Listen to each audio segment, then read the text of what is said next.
Man, do we need that. Again, I think some of y'all heard me post-game on the radio. It's simple as this: you don't lose on senior night. You don't. The questions that'll come and the way I'm going to answer it is, again, it's just, it is what it is, whatever's happened before. When I reflect on this, this season, it's been an unbelievable one. And I talked to my team about that before, this week's prep. When you reflect back, it hasn't been easy. All right, are we having a heck of a season? Yep, we're having 21 wins. And Robbie, before you ask me a question, you got to say 21 wins before you ask the first question. Because you've been great about talking to every loser once, so you got to ask 21 before you start on any question. All right? So, no, I'm just giving it. You got to give it both ways, buddy. I do give it both ways. Yeah, no, 5 in a row. I've been hearing it from everybody. So make sure you say 21 before you ask me the first question. All right? I love you, though. But here's the thing. We talked about our season. You got to reflect back what we've been through. We bend when we don't break. I mean, there was a point where we go to Belmont, we win at the buzzer. Then we have 7 players, and there's multiple games this year where people just quit. They don't even play. My kids played. And then we go Christmas after finals, and we win 2 huge ones. We go to Colorado State, which nobody goes to. We were the first SEC team in the country to ever go there because of the altitude. We couldn't breathe in the first quarter, but my kids never gave up, man. They fought, they found a way, and they won at Colorado State. Then we come in the SEC, we start 0-2, and then we bounce back and we get 2 huge wins. So for everything that's been happening, these kids have never quit. All right, there's been fighting in them all year. Like I've told you, we've been sick, we've been banged up, we've had 7 players, we haven't had a full roster. Are we happy how the month has ended? No. All right, but tonight was a night to show everybody, you know what, we're not done, it's not a funeral. We got more basketball to play ahead of us, but most important, we need to send these seniors out right. Stuff on here. Sam, for y'all, pregame going through the festivities, I think you were the one leading the chant on one more year for Jer. Yeah. What did it mean for her to have a performance like that, and just how beneficial do you think it would be for this program if she did, decide to come back another season? Yeah, no, I just think it's special because, again, we're talking about this for 2 more years, right? This year and next year that we're going to be chanting like this, and hopefully another pandemic doesn't hit. So, your boy's not only a head coach, he's a recruiter. So there's 2 hats I'm wearing out there. I want the kid to come back. I love that kid. For the fact that she never left me for the first 2 years and won the 3rd year, okay? But at the same time, we're focusing on the season. That's what I love about her. I'm sure she came in here and told y'all she's focused on the season, and that's a testimony to her. Because at a time when kids could selfishly just talk about or play long or any of that, she just wants to help these seniors play out, knowing that she has another next year, and we'll see how things unfold. Race in the back. I'm working on a story on Erin and all that she's overcome to get to this point. Can you just touch on the leadership and class she's brought with her to Starkville and using this final eligibility year with you? Yeah, awesome. I mean, again, she's an Arkansas kid, and obviously, I'm excited for when you tell that story because I know where you're going with this, and you're trying to make me cry again. I know. So, man, she's a fighter, man. You got me.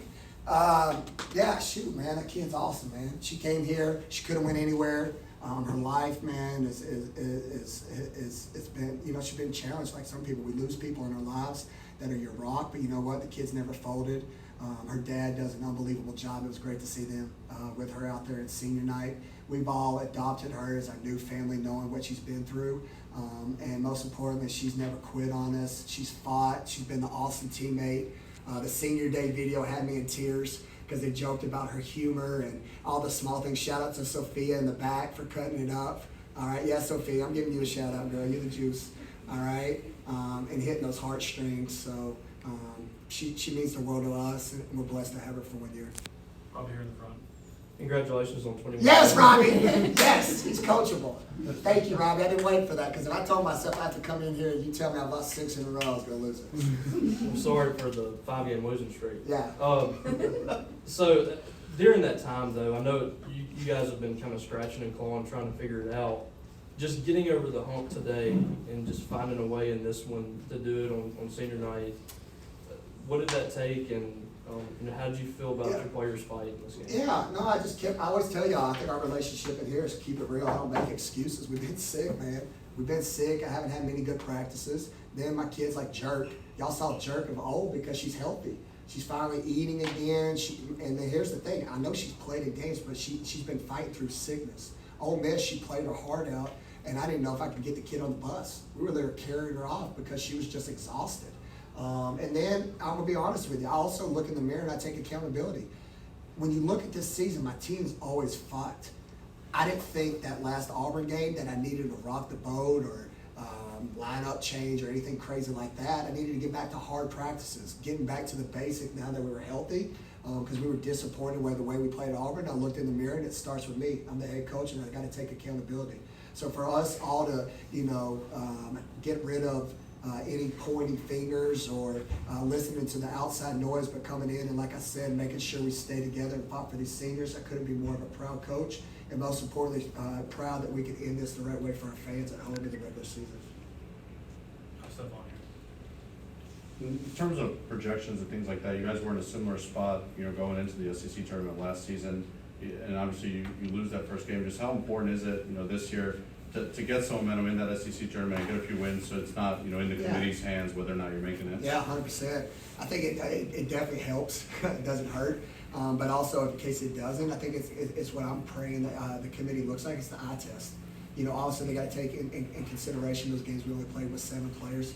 I easily thought we could have been undefeated in the non-conference. And then also, like I said, in conference play, we had some weird things. Sometimes you need luck.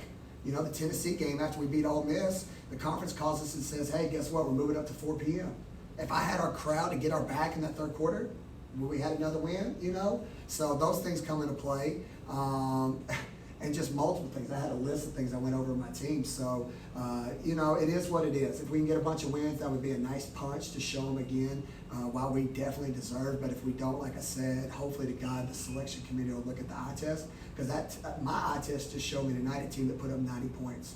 A team that's fought all year, that won 5 games and beat the top 10 team in the country in LSU. They have it. They've been battle tested. There's no doubt we deserve to be in the tournament. But to your point, we're going there to try to win several games this upcoming week. Right here in the front. I know Dee doesn't start, but she pretty much plays starter minutes for you guys, and seems to be such a huge, jolt of energy off the bench for you. I mean, can you measure just how important she's been for your team this year and what she's brought to the table? Yeah, man, I love that kid, man. I know, today in society, people get caught up. I don't start. This coach, signed me, and now he's tripping. And I told her, I said, D, right now, for what's best for our team, we need you to come off the bench. All right, there was a point when we were second in the SEC. I told her, if we keep this winning streak, your team wins, you got a chance to be 6th player of the year. But again, I'm a firm believer, individual awards come from team success. So obviously there's some other people that might win that. And that's what I try to help her understand. In today's sports and society, it's not about starting. It's about how can you help your team win. And boy, has she come up big in the LSU game and most importantly tonight. And then my other thing I've been trying to challenge her is play both ends of the floor. When we were on that little losing streak, I had a heart-to-heart with her. I was like, man, yeah, you're scoring, but how are you helping us on defense? And I thought tonight she was huge in some rebounds. I thought she was also very high basketball IQ, because there was times she could have took a tough shot, but she made some great passes out. And that's the team that I know. 18 assists to 12 turnovers. One more time. 18 assists to 12 turnovers, because God knows y'all been telling me about the 17-plus turnovers when I come in here. So I'm going to enjoy all these moments, because like I told y'all, you got to have fun with this. You got to ride the wave, and boy, did they step up tonight. Then here in the front. You guys were 1 of 8 from 3 in the second quarter, and then didn't miss in the second half. What changed there in terms of the way you guys were able to get open looks for good shooters and get them to fall? Yeah, I just think senior night, I talked to him again, is like, we can't, that little rough stretch that we were in, like I said, it's not to make excuses. We were 6, we were fighting back, and then those last 2 games are on me. And so I told him, you got to get over yourself. If you don't make a shot, keep yourself in the game. If I take you out, cheer on your teammate, right? If you miss a shot, believe you're going to make the next one. Be tough, but most importantly, be dogs. And I think that's what you saw again, was the team was like, we're not losing this. We're not coming in here again like we were against Kentucky and said, oh, you had the lead, you let it go. We're not coming in here again like we played Ole Miss and we lost the lead and obviously went to overtime. And then also in my head, I'm a man of songs. I got a new song for you, okay? Last year was Whitney Houston. All right, this one is I Don't Go For That, all right? I can't remember who sings it. I forgot my phone in there because I was going to bring this up with Oates. There's 2 brothers. I don't go for that, huh? Paul and Oates? Yeah, I don't go for that. No. Y'all got to listen to it. All right, and that's where I was. At some point in life, we're not going for this. All right, we're not going to get punched in the face. We're not going to rebound. We're not going to put our head down. And dadgummit, we're going to get back and fight for 4 quarters, and that's what I'm proud of today. Just watching your emotion going through those senior day festivities, what does this class mean to you from the ones that you inherited to the ones that you recruited in? I'm sorry. Oh my gosh, you can't go 2 for 2. Last year was just 1 question. It went 2, okay? All right, man, a lot. All right, because that's a loaded question. 1 is because, again, Jessica and Jared. Let's talk about Jess. All right, best story in college women's basketball. I mean it. And again, tonight, she don't get her flowers like she deserves. She didn't have a 20 and 20 night like she's been doing, but they were stuck to her. So when, like I tell y'all, when they stick to her, other people get to eat. And that's a big reason we had the game today. But Jessica Carter is more than a basketball player. She's a person. To see her, how the fans love her, how she brings joy to everybody, but most importantly, her leadership. She's my leader. She's my dog. In a time where, again, I think I'm her 4th head coach, our 4th, all right? She is Mississippi State basketball. She could have left, but she never did. She loves this place and she loves these people. So for her to stick this out and get her flowers on senior night, I couldn't be more of a happy coach. Kayla Jordan, to transfer here, again, not with the new today's NCAA rules, she could have left, but she didn't. She's fought, she's been the ultimate team player, and like I said, for what she's been through February, it's sick, but for her on senior night, to show up, it's been awesome. And then these transfers coming in, they could have went anywhere, but they stayed here, so I was emotional because this is a special group. And to answer your question, I want to finish this out. I want to get to the NCAA tournament, and I don't want to settle. And so that's why I'm determined and I'm emotional because I know we're there. I know the eye test in front of me, but there's no celebration for me. We got to stay on it. We got to have a foot to the throat mentality, and we got to keep punching. Awesome, thank you, Coach. Thanks, everybody.